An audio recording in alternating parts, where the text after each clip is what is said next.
وَيَضَعُ عَنْهُمْ إِصْرَهُمْ وَالْأَغْلَالَ الَّتِي كَانَتْ عَلَيْهِمْ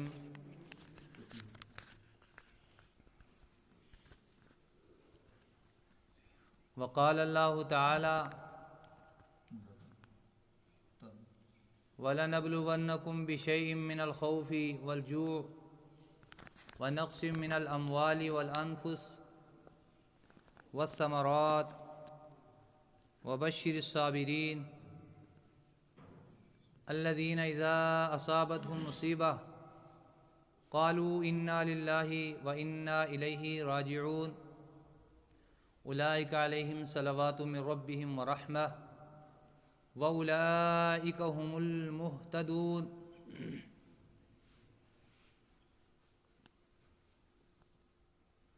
وقال النبی صلی اللہ علیہ وسلم اعلنوا هذا النکاح واجعلوه في المساجد او كما قال علیہ الصلاۃ والتسلیم۔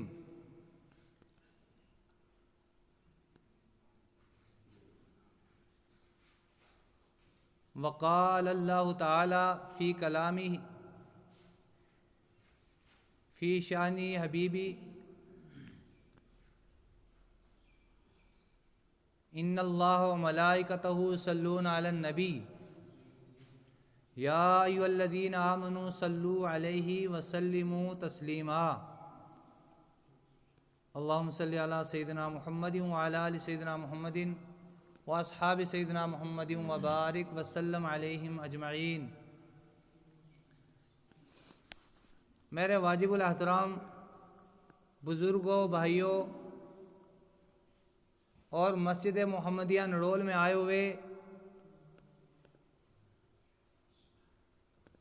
نماز کے لیے جمع ہونے والے مصلین حضرات، سب سے پہلے ہم اللہ تعالیٰ کا شکر ادا کرتے ہیں کہ اس نے ہمیں اپنے گھر میں نماز جیسی عظیم عبادت اور جمعۃ المبارک جیسی عظیم عبادت کے لیے آنے کی توفیق عطا فرمائی۔ اللہ تعالیٰ آپ کے آنے کو اور ہم سب کے یہاں مل بیٹھنے کو قبول و منظور فرمائے۔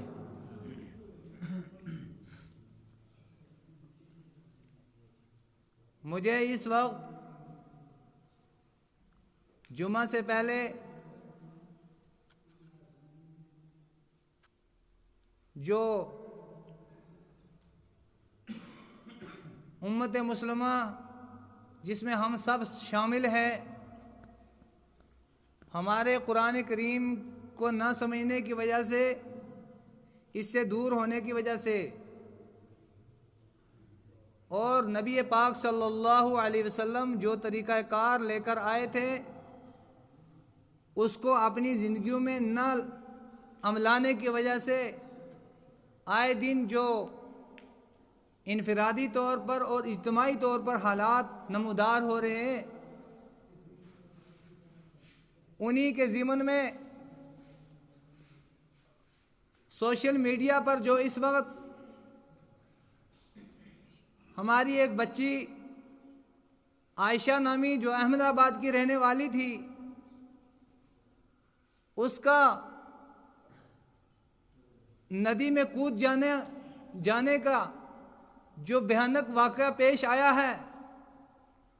اور اس طرح کے واقعات جو ہمارے گھروں تک آپ پہنچے ہیں یا پہنچنے والے ہیں، اس کے ضمن میں چند باتیں عرض کرنے کی جسارت کرتا ہوں۔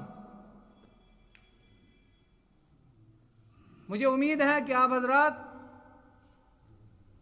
اس کو سنیں گے اور دل کے کانوں سے سنیں گے اور اس پر غور و فکر بھی کریں گے۔ یہ جو خبر ہوتی ہے ہمارے کانوں تک آ کر ٹکراتی ہے، پرنٹ میڈیا کے ذریعے سے، سوشل میڈیا کے ذریعے سے، لیکن اب ہمارا حال یہ ہو گیا کہ ہم کسی چیز کو سنتے ہیں، ہمارے کانوں سے ٹکرا بھی جاتی ہے، لیکن دوسری طرف سے ہم نکال بھی دیتے ہیں اور اس کے بارے میں ہم غور و فکر نہیں کرتے ہیں۔ نتیجہ یہ نکلتا ہے کہ یہی معاملہ ہمارے گھروں تک پہنچ جاتا ہے۔ میں نے اسی ضمن میں قرآن مقدس کی ایک آیت پڑھی تھی، وَيَضَعُ عَنْهُمْ إِصْرَهُمْ وَالْأَغْلَالَ الَّتِي كَانَتْ عَلَيْهِمْ، کہ پیارے محمد حضرت محمد رسول اللہ صلی اللہ علیہ وسلم جو اس دنیا میں تشریف لائے، آپ صلی اللہ علیہ وسلم نے آ کر جہاں بہت سے کام کیے، وہاں بہت ہی اہم کام یہ کیا کہ فرمایا وَيَضَعُ عَنْهُمْ إِصْرَهُمْ، تمہارے اوپر سے ایک بوجھ کو اتارا، وَالْأَغْلَالَ الَّتِي كَانَتْ عَلَيْهِمْ، اور جن بیڑیوں کے اندر تم نے اپنے آپ کو جکڑ دیا ہوا تھا ان بیڑیوں کو کھولا، تمہیں آزاد کیا۔ اللہ کے نبی صلی اللہ علیہ وسلم تشریف لائے، اس سے پہلے کے جو حالات تھے ان حالات سے اللہ کے نبی صلی اللہ علیہ وسلم نے ہمیں آزاد فرمایا۔ ایسے حالات آ گئے تھے اسلام سے پہلے کہ لوگ اپنی بچیوں کو زندہ درگور کر دیتے تھے، اور کعبہ کے پاس وہ جگہ آج بھی موجود ہے کہ جہاں ایک باپ اپنی بچی کو جا کر اس وجہ سے کہ میں کسی کا جو ہے میری بچی کسی کے گھر میں نہ چلی جائے، کسی کی بیوی نہ بن جائے، میں کیسے دوں، اس وجہ سے وہ اپنی بچی کو زندہ درگور کر دیا کرتا تھا۔ اور اس میں وہ مشہور واقعہ بھی ہے کہ ایک صحابی کا کہ انہوں نے پورا واقعہ نبی پاک صلی اللہ علیہ وسلم کو سنایا کہ میں نے خود اپنے ہاتھوں سے اپنی بچی کو زندہ درگور کیا تھا، تو نبی پاک صلی اللہ علیہ وسلم کو رلا دیا۔ نبی پاک صلی اللہ علیہ وسلم کے آنسو ٹپ ٹپ گرنے لگے، وہ خود بھی رو رہا تھا، نبی پاک صلی اللہ علیہ وسلم بھی رونے لگے، اور اس کے بعد نبی پاک صلی اللہ علیہ وسلم نے اس کو فرمایا میرے سامنے سے اٹھ جا، مجھے اس معصومہ کے خون کی جھلک تیری آنکھوں میں نظر آ رہی ہے۔ اللہ کے نبی علیہ الصلوۃ والسلام نے اس دنیا میں آ کر عورت کو ایک مقام دیا ہے، اور وہ بوجھ جو لوگوں نے اپنے اوپر لاد کر رکھا ہوا تھا اسے اللہ کے نبی صلی اللہ علیہ وسلم ہمیں آزاد فرمایا ہے اور ہمیں احکامات دیے ہیں۔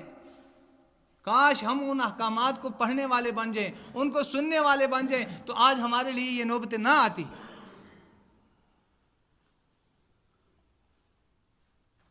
تو اس کے لیے سماجی لحاظ سے ہم جو دین سے نکل گئے، کچھ کام ہم نے گورنمنٹ کے ذمہ دے دیا، کچھ کام ہم نے انگریزوں کے ذمہ کر دیا کہ وہ کریں گے، کچھ کام ہم نے بیرونی ممالک کے ذمہ دے دیا وہ کریں گے، اور یہاں تک کہ ٹوٹا پھوٹا جو تھوڑا بہت ہم کام کیا کرتے تھے نماز پڑھنے کا، قرآن پاک پڑھنے پڑھانے کا، اب ہم سوچتے ہیں کہ وہ بھی اگر گورنمنٹ اپنے ذمہ لے لے تو بہتر ہے، کیونکہ ہم خود اس کام سے نکلنا چاہتے ہیں، خود ہم اس کام سے کھسکنا چاہتے ہیں۔ اس لیے ہمارے اوپر یہ نوبت آئی کہ ہم نے یہ سمجھا، ہم نے یہ سوچا کہ اللہ تعالیٰ نے انسان کو عبادت کے لیے پیدا کیا ہے، تو ہم نے دین سیکھا نہیں، ہم نے سمجھا کہ عبادت یہ ہے کہ خالص نماز پڑھنا ہی عبادت ہے، خالص روزے رکھنا ہی عبادت ہے، رمضان آ گیا روزے رکھ لو، مسجد میں چلے جاؤ نماز پڑھ لو، جمعہ کی نماز پڑھ لو، جنازہ کی نماز پڑھ لو، یہی عبادت ہے، باہر جا کے جو مرضی کرو، کیونکہ ہم نے قرآن سمجھنے کی کوشش نہیں کی۔ لیکن اسلام کا پیغام یہ ہے کہ ہمیں بچہ پیدا ہونے سے لے کر قبر میں جانے تک ایک ایک قدم اس کا اسلام کے مطابق چلنا چاہیے۔ یا ایھا الذین آمنوا، اے ایمان والو، ادخلوا فی السلم کافہ، ایمان کے اندر پورے پورے داخل ہو جاؤ، اسلام میں پورے پورے داخل ہو جاؤ، آدھے نہیں۔ یہ کیا ہوا کہ مسجد میں آ کر مسلمان باہر نکلے تو پھر وہی کام دفتر میں جا کر ہمیں مسلمان رہنا چاہیے، ہمیں نوکری کرتے ہوئے مسلمان رہنا چاہیے، ہمیں بزنس کرتے ہوئے مسلمان رہنا چاہیے، یہاں تک کہ ہم کسی کافروں کے ملک کے اندر چلے جائیں وہاں بھی ہمارا اسلام باقی رہنا چاہیے، ہمیں ہر وقت مسلمان رہنا چاہیے۔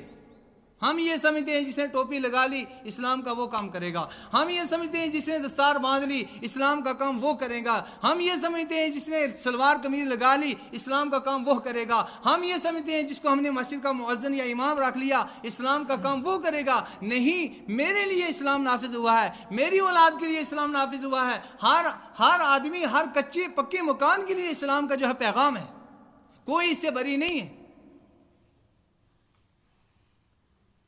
تو ہم نے اس کا تعلق مسجد تک رکھا، اس کا تعلق مولوی تک رکھا، اس کا تعلق مدرسے تک رکھا، اور پھر نتیجہ یہ ہوتا ہے جب ہم شادی کرتے ہیں تو شادی میں کسی مولوی کو اگر بلائیں گے تو صرف اس لیے کہ وہاں نکاح پڑھا دے گا، پھر ہم کہتے ہیں کہ آؤ اسلام کی بات کرتے، آؤ ہم شریعت کی بات کرتے ہیں، شریعت کی بات کر لو، ہر آدمی کہتے ہیں آؤ شریعت کی بات کر لو۔ شریعت کی بات کس کو سمجھتے ہیں کہ امام صاحب وہاں کہے گا تو نے قبول کی، وہ کہے گا میں نے قبول کی، یہ شریعت کی بات ہے، تو باقی کرتے ہیں وہ سارا وہی کچھ نعوذ باللہ کہ جو غیر مسلموں کے گھر میں ہوتا ہے، جو انگریزوں کے گھر میں ہوتا ہے، جو ہندوؤں کی طرف سے چلا ہوا ہے وہ سارا ہم کر رہے ہوتے ہیں۔ تو وہ شریعت کا کام اتنا سا 2 منٹ کے لیے ہم سمجھتے ہیں یہ، تو یہ ہم نے سماجی لحاظ سے، سیاسی لحاظ سے ہم نے یہ سمجھا کہ شاید اس میں شریعت ہماری رہبری نہیں کر رہی ہے، حالانکہ شریعت اسلام ہر جگہ ہمیں مسلمان بن کر رہنا چاہتی ہے کہ ہر جگہ ہمارے